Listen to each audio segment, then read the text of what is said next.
Assalamualaikum warahmatullahi wabarakatuh. Selamat pagi anak-anak. Alhamdulillah, puji syukur kehadirat Allah Subhanahu wa taala, kita masih diberi kesehatan, kesempatan sehingga pada hari ini kita bisa mengikuti kembali pelajaran Al-Qur'an Hadis tanpa halangan suatu apapun dengan keadaan sehat walafiat.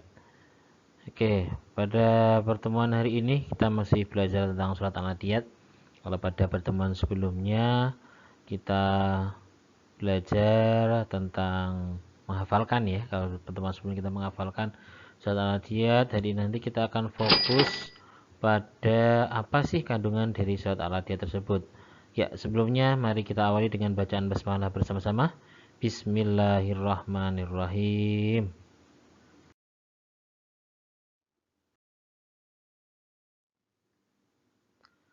Ya, apa yang akan kita pelajari pada kesempatan hari ini? Yang pertama, yang sudah kita lakukan pada pertemuan sebelumnya yaitu kita melafalkan, kita membaca dan menghafalkan surat Al-Adiyat bersama-sama.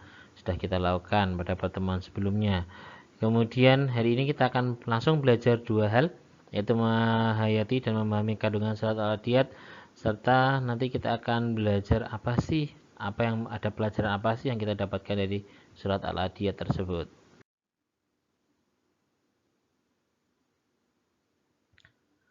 Baiklah, memahami kandungan surat Al-Adiyat. Yang pertama, yang perlu kalian ketahui bahwa surat Al-Adiyat ini terdiri dari 11 ayat, diturunkan di kota Mekah yang menempati urutan ke-100. Ya, surat Al-Adiyat adalah surat yang ke-100 dari 114 surat yang ada di dalam Al-Quran. Kemudian karena diturunkan di kota Mekah, surat Al-Adiyat termasuk golongan surat Makkiyah. Surat Makkiyah itu apa? Ada dua hal yang bisa kita pelajari tentang surat Makkiyah. Masihkah ingat kalian? Surat Makkiyah adalah surat yang turun di kota Mekah atau surat yang turun sebelum Nabi Muhammad hijrah ke Madinah. Dan surat Al-Adiyat ini diturunkan sesudah surat Al-Asr. Selanjutnya, kenapa sih surat ini dinamakan surat Al-Adiyat? Surat Al-Adiyat ini artinya adalah kuda perang. Surat Al-Adiyat nama surat Al-Adiyat diambil dari ayat yang pertama. Dan hampir semua kebanyakan surat-surat yang ada di juz 30 namanya diambil dari ayat yang pertama. Dan surat Al-Adiyat termasuk di antaranya. Itu dari kata wal adiyati, dari kata al adiyat, dari kata al adiyat tersebut jadi menjadi nama surat al adiyat ayat yang pertama. Kemudian dalam surat al adiyat Allah menunjukkan kepada kita sifat dasar manusia yang sering kali ingkar terhadap nikmat yang telah Allah berikan.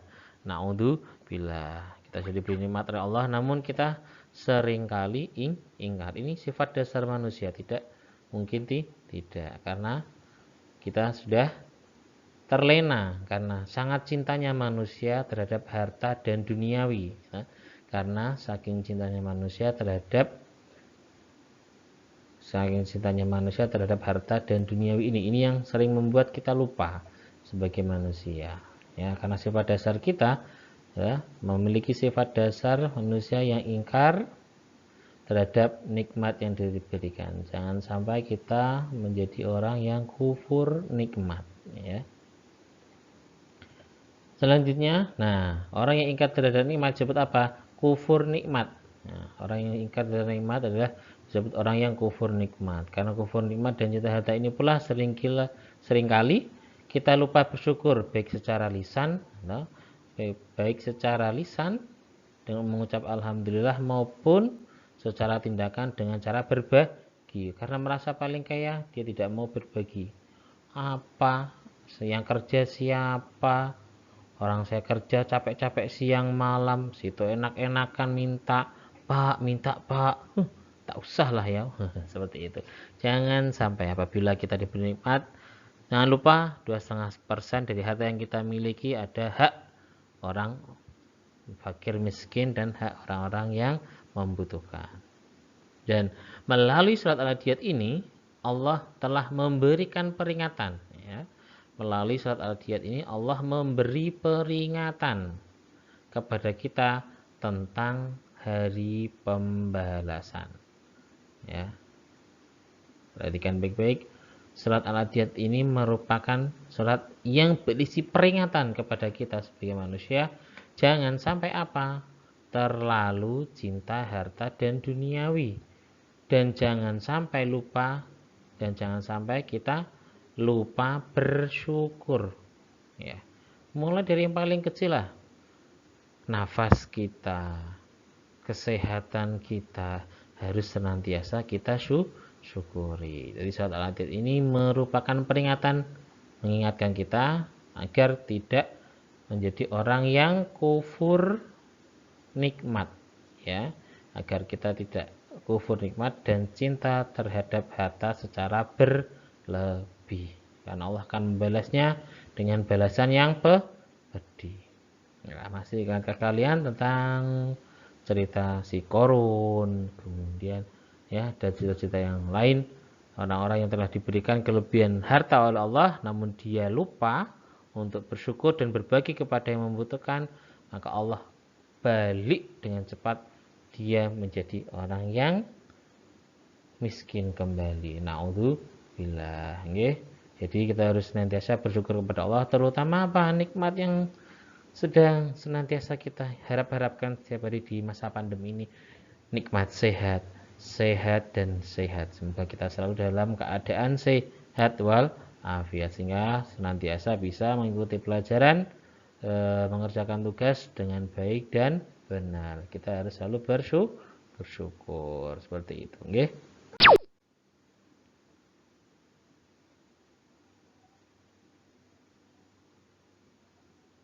Nah, selanjutnya berikut ada sedikit refleksi untuk kalian semua. Ceritanya di sini ada seorang anak bernama Wilda yang merupakan termasuk anak yang dari keluarga yang berkecukupan. Namun setiap hari si Wilda ini selalu menyisihkan uang sakunya untuk dibagikan kepada orang-orang yang membutuhkan. Ya, sanggup berapa? 5.000, sisihkan berapa? Misalkan 2.000 atau 1.000.